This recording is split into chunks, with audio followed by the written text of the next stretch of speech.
شادی شادی میں کیا کیا ضروری ہے آپ سنے ہوں گے. شادی میں کتنا جو ہے آج کل جو ہے رسم و رواج اپنایا جاتا ہے، لیکن حقیقت میں جو شادی میں جو چیز ضروری ہے کیا ہے وہ مہردین کا ہونا، دو گواہوں کا ہونا یہ ضروری ہے. ایجاب و قبول یعنی لڑکی سے اجازت لینا. لڑکی سے اجازت نہیں لیں گے، اب اگر اجازت لیے اگر نکاح پڑھا دیے، جیسے اگر کوئی چاہے کہ چلیے نکاح پڑھا دیتے ہیں، بعد میں دلہن کو لڑکی کو سمجھا دیا جائے گا کہ اتنا میں تمہارا نکاح ہوا تو نہیں ہو سکتا ہے. پہلے لڑکی سے اجازت لینا ہوگا، اس کے بعد جو ہے مجلس میں کم سے کم دو گواہوں کے سامنے مجلس میں دولہے کے سامنے جا کر اس سے اقرار کرائیں کہ اتنا مہردین کے بدلے فلاں خاتون کو، فلاں کی بیٹی کو اتنا مہردین کے عوض میں آپ کے نکاح میں دیا جا رہا ہے. وہ خوشی خوشی کہے گا جی میں نے قبول کیا تو نکاح ہو گیا. اس کے لیے ضروری کیا ہے؟ نکاح میں ایجاب و قبول اور جو ہے دو گواہوں کا ہونا ضروری ہے. اور جو ہے یہ جو ہے چھہارا جو تقسیم کیا جاتا ہے نکاح کے بعد یہ سنت ہے. کھڑے ہو کر جو خطبہ پڑھا جاتا ہے یہ سنت ہے.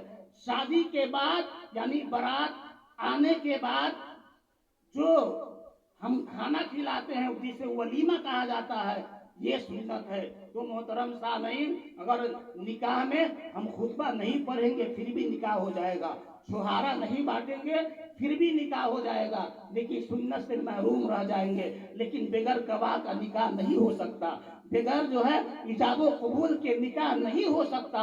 اس لیے محترم سامعین، نکاح میں یہی چیزیں ضروری ہے. اس کے علاوہ جو بھی رسم و رواج ہم اور آپ اپناتے ہیں یقیناً یہ کوئی اس کا معنی اور مطلب نہیں ہے، یہ اپنی مرضی سے ہم اور آپ کرتے ہیں. یہ نکاح خوانی سے پہلے ہم میلاد شریف کرتے ہیں. یہ کیوں کرتے ہیں؟ میلاد میں وہ طاقت ہے، وہ تاثیر ہے. چونکہ شادی بیاہ کے موقع سے اکثر دلہن کو یعنی جو بچی دلہن بننے والی ہے وہ کبھی کبھی نظر بد کی شکار ہو جاتی ہے. یعنی اس حالت میں نظر لگتی ہے.